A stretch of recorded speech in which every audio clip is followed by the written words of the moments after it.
नमस्कार, मेट्रो मिडियाद्वारा प्रस्तुत कार्यक्रम मित्रतामा स्वागत छ। नेपाल भारत सम्बन्धका बहुपक्षीय विश्लेषणात्मक कार्यक्रम सहित उपस्थित भएको छु म Hari Neupane.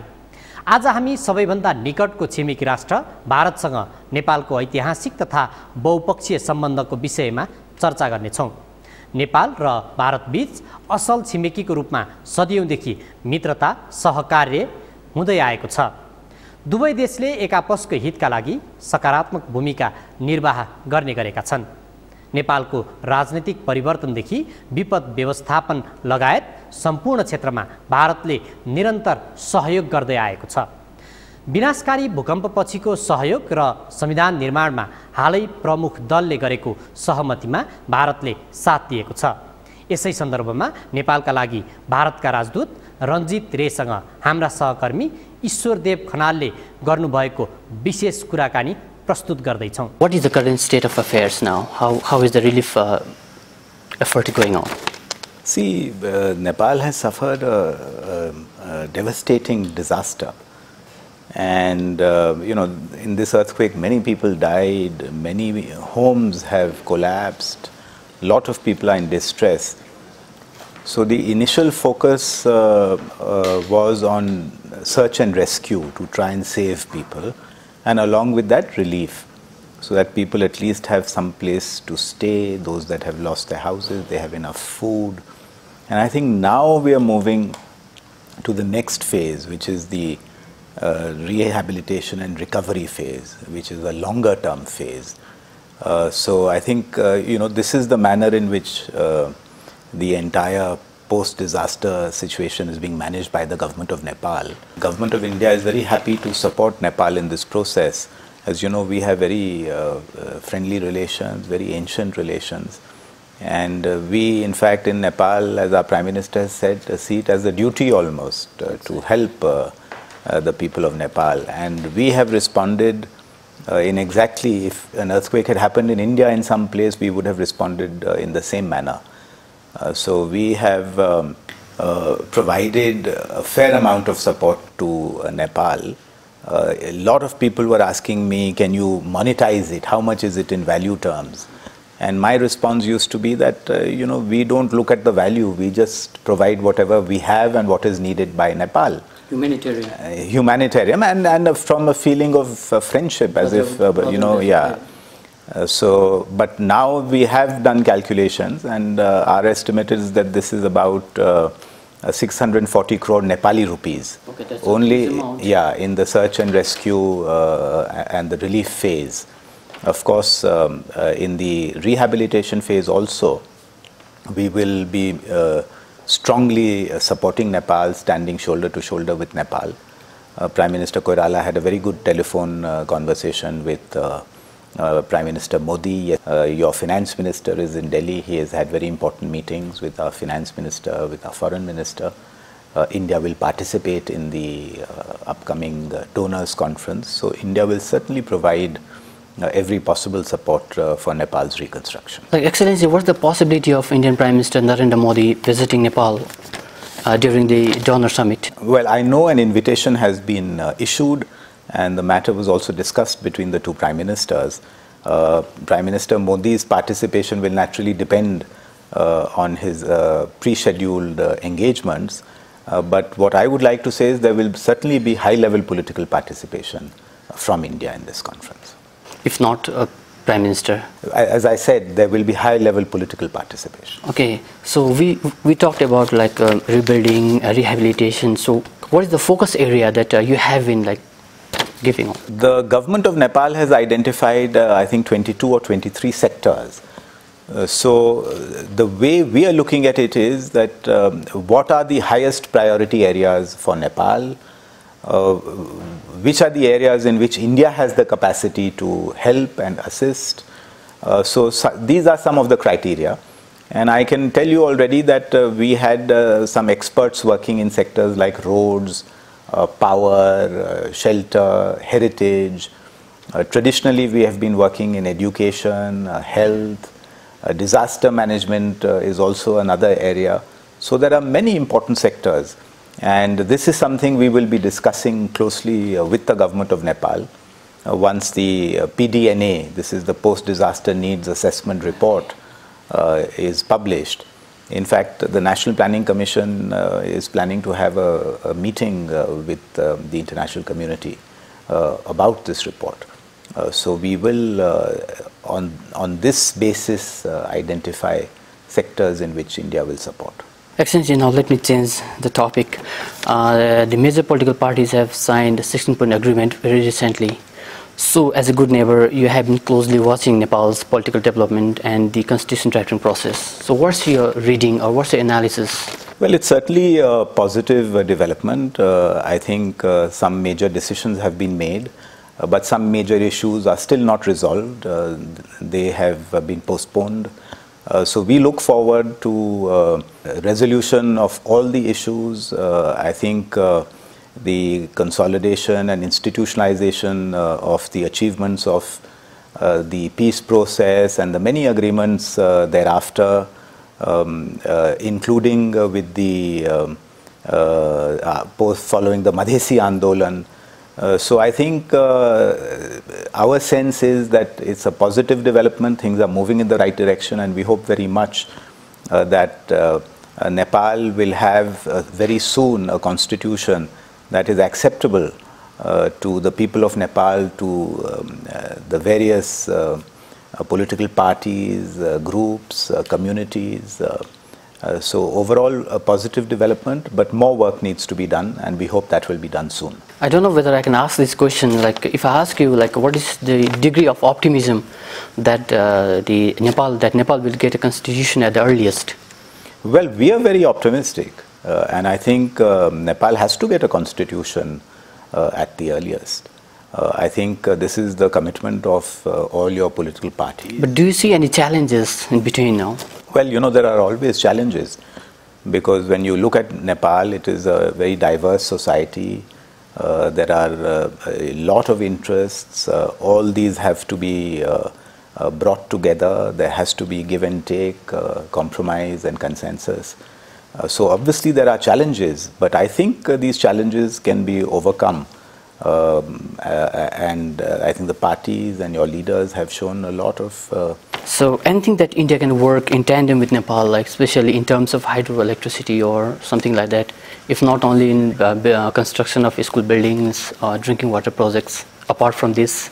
Well, of course, I mean, India has always been one of the major partners of Nepal, whether it is in bilateral trade or bilateral investment, or even in the many, many small development projects. We have done more than 500 such projects, whether it is school buildings or health facilities, small water-related projects. So all these, of course, will continue. But now the focus is naturally going to be on the economic recovery program. So we are looking forward to very intensive discussions with the government of Nepal in terms of how we reorient the support and how we allocate the new support that we are going to provide to Nepal in terms of the priorities of Nepal. So I think that will be a focus. As far as hydropower is concerned, you know, last year was a seminal year in relations between our two countries. We had two visits of Prime Minister Modi to Nepal, and many significant agreements in the field of hydropower, whether it was for Pancheshwar or Arun 3 or Upper Karnali.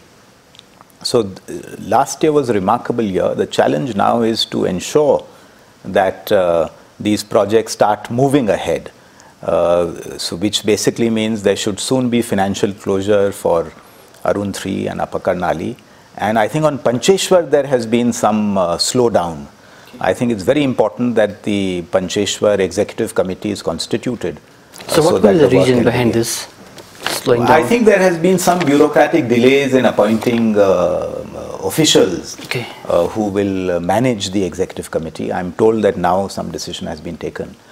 So we're looking forward very much to an early constitution of the Executive Committee, so that work on Pancheshwar can begin rapidly.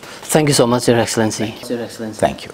नेपालमा वैशाख 12 गते गएको महाभूकम्पपछि भारतले निरन्तर उद्धार र सहयोग गर्यो। विनाशकारी भूकम्प जानसाथ भारतीय प्रधानमन्त्री नरेन्द्र मोदीले नेपालीलाई जस्तोसुकै सहयोग गर्ने बताएका थिए। हुन पनि भारतले नेपालमा गएको भूकम्पका कारण ध्वस्त भएका भौतिक संरचना निर्माणदेखि घाइतेको उद्धारमा उल्लेख्य रूपमा सहयोग गरिरहेको छ। भारतले नेपालको विनाशकारी भूकम्पपछि कसरी र कति सहयोग गरेको छ, हेरौँ यो रिपोर्ट। नेपालमा वैशाख 12 गते गएको महाभूकम्पपछि सहयोग र उद्धार तथा राहतका कार्यमा भारतले निरन्तर सहयोग गर्यो। वैशाख 12 गते विनाशकारी भूकम्प जानसाथ भारतीय प्रधानमन्त्री नरेन्द्र मोदीले नेपालीलाई जस्तोसुकै सहयोग गर्ने बताएका थिए। हुन पनि भारतले नेपालमा गएको भूकम्पका कारण ध्वस्त भएका भौतिक संरचना निर्माणदेखि घाइतेको उद्धारमा उल्लेखनीय रूपमा सहयोग गर्यो। भारतीय राजदूतावास काठमाडौँमा कार्यरत कर्मचारीले भूकम्प पीडितको सहयोगार्थ प्रधानमन्त्री राहत कोषमा रकम जम्मा गरेका थिए। जेठ 22 गते बिहान प्रधानमन्त्री सुशील कोइरालालाई भेटेर राजदूतावासका कर्मचारीबाट सङ्कलित 14 लाख रुपियाँको चेक नेपालका लागि भारतका राजदूत रञ्जित रेले प्रधानमन्त्रीलाई हस्तान्तरण गरे। भारतले पटक पटक गरेर 65 करोड बराबरको सहयोग गरेको भारतीय राजदूतावासले जनाएको छ। हालै मात्र भारतीय कम्युनिस्ट पार्टी मार्क्सवादीका महासचिव सीताराम येचुरीले पनि भारतीय जनताका तर्फबाट पीडितको सहयोगार्थ 5 करोड 31,38,900 रुपियाँ बराबरको चेक हस्तान्तरण गरे। उनले प्रधानमन्त्रीसँगैको भेटमा नेपाल भारत बहुआयामी पक्षबारे चर्चा गरे। भारतीय कम्युनिस्ट पार्टी मार्क्सवादीका महासचिव येचुरीको भनाइमा भारत र नेपाल बीचको सम्बन्ध दाजुभाइको जस्तै छ। दाजुभाइ जस्तै सम्बन्ध भएकाले नेपालमा विपद परेको बेला भारतीय नागरिकले सङ्कलन गरेको सहयोग रकम नेपाललाई हस्तान्तरण गरेको उनको भनाइ थियो। विपदका बेलामा गरेको यो सहयोगले नेपाल भारत बीचको सम्बन्ध अझ सुदृढ हुने उनको विश्वास थियो। आपके नेपाल के बने हैं 5 करोड़ 21,38,993 रुपये और 60 पैसा। तो 5 करोड़ और तकरीबन 22 लाख का जो हम लोगों ने जो हमारी जो पार्टी के CPIM के हमारे कार्यकर्ता जाकर भारत की जनता के बीच में आपके सहानुभूति जताने के लिए और मदद करने के लिए एक मानवता के धारणा के आधार पर हम लोगों ने जनता से इकट्ठा किया। ये पैसा किसी पूंजीपति का नहीं है, ना किसी बड़ा कॉरपोरेट का है, ये सीधा सीधा लोगों का पैसा है। और वही हम भी मतलब इसके अंदर बड़े संतुष्ट हुए हैं कि इतने बड़े पैमाने पर आम लोगों में भारत के अंदर ये भावना थी और सिर्फ ज़्यादातर 2 दिन के अंदर इतना बड़ा रकम हम इकट्ठा कर पाए। ये किसी और सवाल के ऊपर कभी ये हुआ नहीं कि इतनी बड़ी तादाद में इतना पैसा इकट्ठा हम कर पाए। तो वो चेक ले आकर हमने आपके प्रधानमंत्री जी को सौंपा। भारतले यसरी सहयोग जुटाउनु भन्दा पहिले नै नेपालका भूकम्प पीडितलाई पनि उद्धार तथा खोजी कार्यमा पूर्ण रूपले सहयोग गरेको थियो। नेपालमा भूकम्प जाने बित्तिकै भारतीय प्रधानमन्त्रीले राष्ट्रपति डाक्टर रामवरण यादव र प्रधानमन्त्री सुशील कोइरालालाई फोन गरेर नेपालमा गएको विनाशकारी भूकम्पबाट आफू दुखित रहेको भन्दै सक्दो सहयोग गर्ने प्रतिबद्धता व्यक्त गरेका थिए। भारतीय लोकसभाका सबै सदस्यले 1 दिन बराबरको रकम नेपालका भूकम्प पीडितका लागि सहयोग गर्ने घोषणा गरे। भारतको संसदीय मन्त्रीले राखेको 1 दिनको तलब नेपालका भूकम्प पीडितलाई सहयोग गर्ने प्रस्ताव सबै सदस्यले स्वीकार गरेका थिए। भारतीय सरकार मात्र होइन, भारतका प्रतिष्ठित उद्योगले पनि नेपालका भूकम्प पीडितलाई सहयोग गरे। त्यसबाहेक भारतको केन्द्रीय सरकारले मात्रै नभएर प्रान्तीय सरकारले पनि नेपालका भूकम्प पीडितका लागि सहयोग गरे। नेपालसँग सिमाना जोडिएका प्राय सबै प्रान्तीय सरकारले नेपाली भूकम्प पीडितलाई सहयोग गरेका थिए। नेपालमा रहेको भारतीय राजदूतावासले पनि भूकम्प पीडितलाई सहयोग गर्ने महत्त्वपूर्ण भूमिका निर्वाह गरेको थियो। नेपाल स्थित भारतीय राजदूत रञ्जित रे भूकम्पमा परि घाइते भएका नेपालीको उद्धार तथा राहत वितरणमा आफै पनि संलग्न भए। Indian Army and Nepalese Army are jointly working to clear the lanes first, so that at least normal activity can begin, and after that then these houses that have been completely destroyed will have to be pulled down. The first priority is to clear the lanes, and we have got our engineering teams from the Indian Army with specialized equipment. You see, it's very painstaking work because the families want to retrieve their belongings, they want to bring the old wood that they have, maybe some images and things that they value. So it is not that you just bring some machine and just remove everything. So it is being done very, very carefully. And the families, the Nepalese army, the Indian army are all working together to do it in a very sensitive way. So people who are trying to retrieve their belongings can get what is of value to them also. रेले नेपाल भारतको सबैभन्दा नजिकको छिमेकी देश भएकाले नेपालीलाई परेको अप्ठ्यारोमा सहयोग गर्नु आफ्नो देशको कर्तव्य रहेको भन्दै सहयोग गर्ने बताए। भूकम्प प्रभावित स्थानमा आफै पनि पुगेर अनुमान गरेका राजदूत रेले भारतीय सरकार नेपालीलाई परेको दुःखमा साथ दिन तयार रहेको बताएका थिए। उनले भूकम्पका कारण बढी प्रभावित भएको काठमाडौँ उपत्यकाका विभिन्न स्थानमा स्थलगत निरीक्षण समेत गरेका थिए। भारतीय सेनाको विशेष टोलीले भूकम्पमा परि घाइते भएकालाई उद्धारको काम गरिरहेको स्थानमा समेत पुगेर निरीक्षण गरेका थिए। खास गरी भूकम्पका कारण काठमाडौँमा भत्किएका भौतिक संरचना हटाउनेदेखि पुरिएका सर्वसाधारणलाई जीवितै उद्धार र भूकम्पका कारण भत्किएका संरचनाभित्र पुरिएका ज्यान गुमाएका सर्वसाधारणको शव निकाल्ने काममा भारतीय सेनाले नेपाली सेनासँगको समन्वयमा काम गरेको थियो। किसी भी दुर्घटना के बाद 2-3 दिन लगते हैं सिस्टम को स्ट्रीमलाइन होने में, और मैं कहना चाहता हूं कि नेपाल सरकार के नेतृत्व में नेपाली सेना काम कर रही है, नेपाली सेना के साथ भारतीय सेना काम कर रही है, और भारत से 13 हेलीकॉप्टर भी आए हैं। तो जो दुर्गम क्षेत्र हैं वहाँ पे राहत हेलीकॉप्टर से ले जाया जा रहा है और वहाँ सीडीओ के माध्यम से अन्य गाँवों में उसका वितरण हो रहा है। ये हो सकता है कि हर क्षेत्र में अभी ना पहुँचा हो क्योंकि बहुत दूर दराज के इलाके हैं और पहाड़ी क्षेत्र है, पर मुझे पता है कि नेपाल सरकार पूरा प्रयास कर रही है और भारत की जितनी भी यहाँ पे टोली है जो सपोर्ट कर रही है, चाहे सेना है, चाहे हमारी एनडीआरएफ है, चाहे बाकी लोग हैं जो राहत कार्य में लगे हुए हैं, सभी लोगों का एक ही मकसद है कि राहत जहां सबसे ज़रूरी हो वहां शीघ्र से शीघ्र पहुंचे। भारतीय सरकार र त्यहाँ स्थित उद्योगले मात्र होइन, नेपालमा गएको शक्तिशाली भूकम्पका कारण पीडितलाई नेपालीलाई भारतीय सामान्य नागरिकले पनि खुल्ला मनले सहयोग गरे। महाभूकम्पका कारण घरबार बिन भएका नेपाली किसानलाई भारतीय कृषकहरूबाट समेत राहत नेपाल पठाए। नेपाल र भारत बीच राजनीतिक रूपमा मात्र होइन, सांस्कृतिक रूपमा पनि द्विपक्षीय सम्बन्धकै कारण नेपालमा भूकम्पमा परेकालाई भारतीयहरूले खुलेर सहयोग गरेका थिए। त्यसैले पनि अब पुनर्निर्माणको चरणमा भारतीय प्रधानमन्त्रीले दाता सम्मेलनमा सहभागी भए विश्व समुदायमा पनि सकारात्मक सन्देश जाने विश्वास सरकारले गरेको छ। त्यसैले पनि निमन्त्रणा लिएर अर्थमन्त्री भारत पुगेका हुन्। भारतले पनि नेपालको पुनर्निर्माणको महाअभियानमा खुलेरै सहयोग गर्ने र सहयोग वृद्धि गर्दै लैजाने जनाएको छ। विनाशकारी भूकम्पपछिको पुनर्निर्माणका लागि सरकारले दाता सम्मेलन गर्दैछ। काठमाडौँमा असार 10 गते हुन लागेको अन्तर्राष्ट्रिय दाता सम्मेलनमा भारतीय उच्च टोली पनि सहभागी हुने भएको छ। दाता सम्मेलनमा सहभागी हुन आग्रह गर्दै प्रधानमन्त्री सुशील कोइरालाको निमन्त्रणा लिएर अर्थमन्त्री डाक्टर रामशरण महतले भारत भ्रमण गर्नुभएको छ। भूकम्पपछिको पुनर्निर्माणका लागि 10 खर्ब आवश्यक परेको सरकारले जनाएको छ।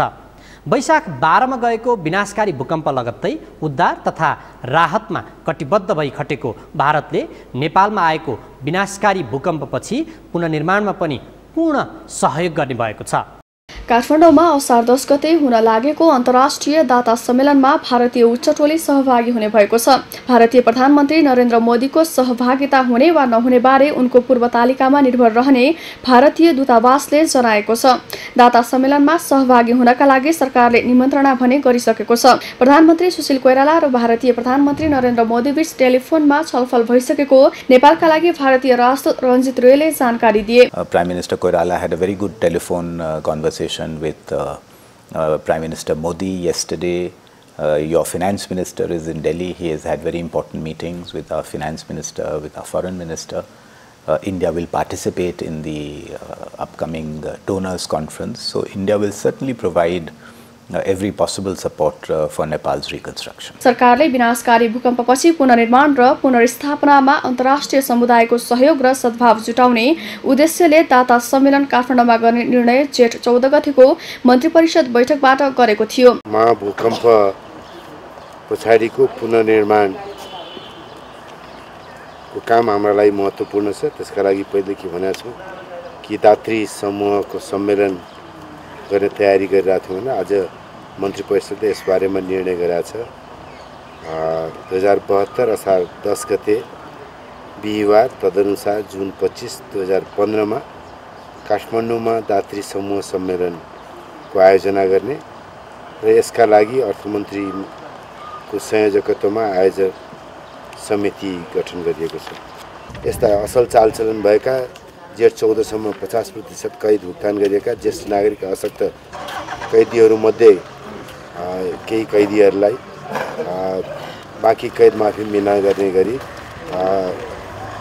बाँकी कैद माफी मिना गर्नका लागि सम्माननीय राष्ट्रपतिज्यू समक्ष सिफारिस गर्ने निर्णय आज गरिएको छ। दाता सम्मेलनमा सहभागी हुन आग्रह गर्दै प्रधानमन्त्री सुशील कोइरालाको निमन्त्रणा लिएर अर्थमन्त्री डाक्टर रामशरण महतले भारत भ्रमण गर्नुभएको छ। भूकम्पपछिको पुनः निर्माणको लागि 10 खर्ब आवश्यक परेको सरकारले जनाएको छ। वैशाख 12 मा गएको विनाशकारी भूकम्प लगत्तै उद्धार तथा राहतमा कटिबद्ध भई खटेको भारतले नेपालमा आएको विनाशकारी भूकम्पपछि पुनर्निर्माणमा पनि पूर्ण सहयोग गर्ने भएको छ। भारत सरकारले नेपाल सरकारको मन्त्री परिषदको बैठक बस्नु अघि नै सहयोगको घोषणा गरेको थियो। भारतीय दूतावासका अनुसार भारतले भूकम्पपछि 65 करोड नेपाली रुपैयाँ बराबरको सहयोग गरिसकेको छ। आउँदा दिनमा पनि भारतले नेपालको पुनः निर्माणमा नेपाल सरकारसँग काँधमा काँध मिलाएर सहयोग गर्ने प्रतिबद्धता जनाएको राजदूत रेले जानकारी दिएका छन्। Now we are moving to the next phase, which is the rehabilitation and recovery phase, which is a longer term phase. So I think this is the manner in which the entire post-disaster situation is being managed by the government of Nepal, and the government of India is very happy to support Nepal in this process. सरकारले भूकम्पपछिको पुनः निर्माणका लागि नेपाललाई सहयोग गर्ने ठूला दाता समेटेर आगामी असार 10 गते काठमाडौँमा दाता सम्मेलन गर्दैछ। नेपालको सबैभन्दा निकटका छिमेकी राष्ट्र भारतले दाता सम्मेलनका लागि नेपाल सरकारलाई भूकम्प वा अन्य कारणले समस्या हुने भए न्यू दिल्लीमा गर्न सकिने प्रस्ताव गरेको थियो। दाता सम्मेलन सफल पार्न सरकारले यसअघि नै समुदायलाई आग्रह गरिसकेको छ। दाता सम्मेलन सफल पार्न सरकारले यसअघि नै समुदायलाई आग्रह गरिसकेको छ। सरकारले यसअघि 2 खर्ब रुपैयाँ राष्ट्रिय पुनर्निर्माण कोष खडा गर्ने निर्णय गरिसकेको छ। ध्वस्त भएका संरचनाको पुनर्निर्माण तथा घरबारविहीन भएका भूकम्प पीडितहरूको पुनर्स्थापनाका लागि स्थापित कोषमा सहयोग पुर्याइदिन सरकारले अन्तर्राष्ट्रिय समुदायलाई आह्वान गरिसकेको छ। सरकारका अनुसार भारतीय प्रधानमन्त्री त्यसमा सरकारले सिड मनीका रूपमा 20 अर्ब रुपैयाँ जम्मा गरिसकेको छ। दाता सम्मेलनमा सरकारले भारतीय प्रधानमन्त्री नरेन्द्र मोदी, चिनिया प्रधानमन्त्री ली खछ्वाङ, राष्ट्रसङ्घका महासचिव बान की मुन लगायतलाई निमन्त्रणा दिएको छ। सरकारले अन्तिम चरणमा पुर्याएको दाता सम्मेलनमा सहभागिताका लागि सरकारले विभिन्न 65 मुलुकमा निमन्त्रणा गरेको छ। नेपाल र भारत बीच बहुआयामिक सम्बन्ध र पक्ष छन्। दुई देशबीच रहेको अनुन्याश्रित सम्बन्ध विस्तार र सुदृढीकरणका लागि भारतले गरेको सहयोग सराहनीय छ। आगामी दिनमा पनि निरन्तर सकारात्मक सहयोग जरुरी छ। हवस् त आजका लागि कार्यक्रम मित्रता यति नै। आजको श्रृङ्खलाबाट सम्पूर्ण युनिट सहित मलाई पनि बिदा दिनुहोस्।